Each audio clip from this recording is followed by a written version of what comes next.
Hello everyone. In today's podcast, we shall be discussing the increasing importance of the sixth method, that is the other method in the transfer pricing jurisprudence that we have in India.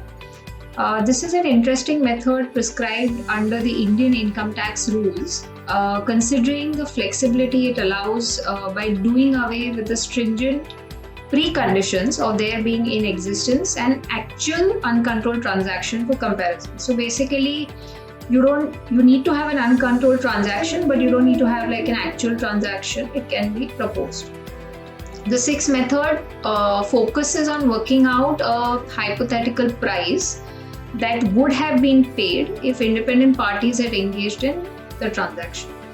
Now, given this, the other method can be said to be like a life-saving drug in situations where there's scarcity of comparable instances, which often you see in situations like hard-to-value intangibles. So, in today's globalized economy, MNCs face significant complexities, when it comes to establishing ALPs for intangible assets. Hard-to-value intangibles, which include IP rights, brands, unique technologies, present a distinct set of challenges for TP practitioners. It is within this context that the other method provides an alternative approach to benchmarking these intangibles. Now, let us discuss a few jurisprudence or cases that recently came out on the use of other method. The first decision that I would like to touch upon is a Mumbai Income Tax Tribunal decision, which is in the case of ASB International Private Limited. The Indian company is a wholly owned subsidiary of a Japanese company in this case. And this Japanese company was a global leader in manufacturing stretch blow molding machines. The global leader position that the company enjoyed was an account of cutting-edge technology which was developed by the headquarter Japanese company to manufacture these machines. Now, in the facts of this case, the technology had to be constantly updated owing to the various changes in the world. And the only places where the machines were manufactured, apart from Japan, was in India through an Indian subsidiary. Now, to enable the Indian subsidiary to manufacture and sell the machines in India and some adjoining countries, the technology was being provided through a royalty agreement, wherein the rate of royalty that was charged was generally higher than what you would see in typical royalty situations or in other industries. The high royalty was justified on account of these hard-to-value intangibles, like the nature of the technology. And the reason you can say that this was high technology was because it helped the Indian company achieve a kind of a monopolistic market share, which consequentially also resulted them to earn substantially higher profits than the comparable companies in similar industry when they were selling these machines in the domestic market. So initially, the revenue authorities analyzed this royalty transaction, and as you see in many cases, they benchmark the royalty as nil by saying that there's no intangible, etc. Later on in the process, they changed track and sought to allow some portions of the royalty using the comparable uncontrolled price method or the CUP method, by shortlisting some comparable instances that were available from publicly available databases like the Royalty Stat database. So in response to this, the ALP of royalty that the taxpayer tried to justify to the revenue was using the other method. So what the Indian company did was they identified, what are the functions, assets and risks, and these were divided into three parts that really gave rise to the profitability. The first part was relating to the manufacturing activities or the functions. The second part was relating to the sales, distribution and marketing aspects. And then the third part was really related to all the intangibles that enabled in carrying out the functions of manufacturing and sales. So the total return that was earned by the Indian company let's say, you look at the domestic market, whatever is the total return that the company would earn, it would minus the arm's length return for manufacturing and sales function from this total return. And then the residual that remains, it tried to benchmark, saying that this residual is attributable towards the intangibles, which were ultimately developed, owned, maintained, protected by the Japanese headquarter, and therefore this residual is what should go back as the arm's length royalty. Now, both the TPO and DRP rejected this other method approach suggested by the company, and obviously because of that, the matter had reached the income tax tribunal. The tribunal took cognizance of the fact that technology involved in the transaction was unique, and also therefore there was really scarcity of comparable instances to benchmark such unique intangibles. With respect to the revenues method, that is the CUP, the tribunal again was of the view that CUP required a high degree of comparability and underlying transaction because they involved unique intangibles. CUP was not the most appropriate method. So CUP was rejected, and then the tribunal also evaluated other methods like the cost plus method, resale price, profit split, and the TNMM, which is the transactional net margin method. And after going through that, they came to a conclusion that it was not useful to even apply these methods in the present situation. And therefore, the tribunal analyzed the approach that the taxpayer had propagated before the TPO and DRP, that is under the other method, that is benchmarking, which was presented using the residual royalty. And it found that yes, other methods seem to be the more appropriate method to benchmark such unique intangibles, and they kind of blessed the use of the other method in such a situation. Now, there was another interesting decision. It was a special bench decision in the case of Star India Private Limited, which was just recently pronounced on 5th June 2023. Briefly, the facts in this case were that a US-based company, that is ESPN Star Sports Limited, had acquired a bundle of sport broadcast rights from third parties.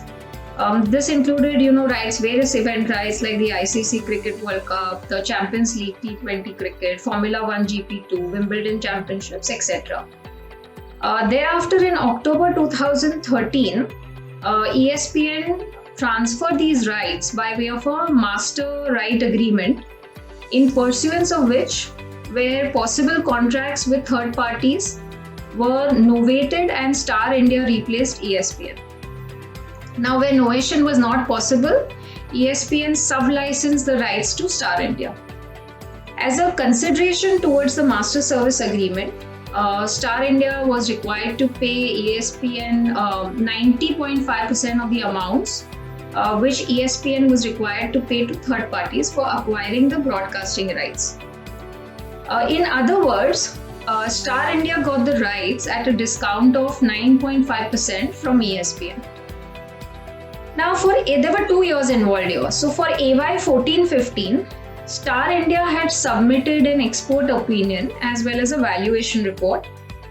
When the matter reached the tribunal, it held that the valuation of broadcasting rights was a highly technical matter and it could be done by a person having experience in the field, and accordingly the tribunal had remanded the matter back to the file of the TPO.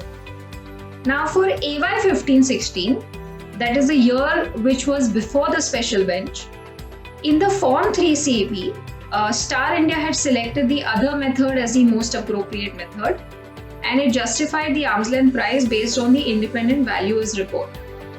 During the TP assessment proceeding, one more valuation report was submitted. However, the same was not accepted by the TPO. The TPO tinkered with the first valuation report, determined the ALP, and then proposed a substantial addition in Star India's case. Now, all these facts are obviously coming out in the tribunal order in public domain.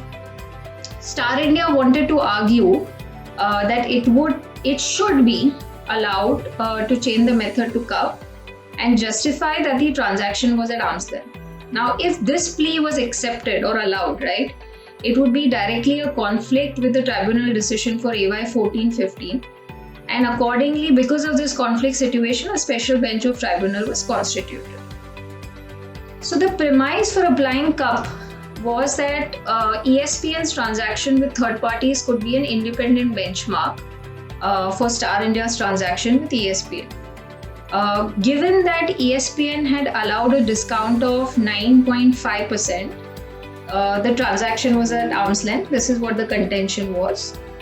A special bench, on a unanimously basis, ruled that the taxpayer can be allowed to change the benchmarking method even at a tribunal stage. I mean, this is something which we've also seen in other tribunal decisions.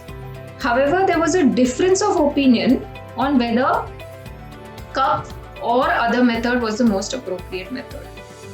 So, out of the three members, one was convinced that CUP was the most appropriate method, and the other two members held that other method was the most appropriate method. So the majority of the view was that there was no comparable instance in 2013, that is at the point in time when ESPN transacted with Star India. And further, a comparison of ESPN's transaction with third parties with ESPN Star India transaction did not consider the change in circumstances due to the effects of time.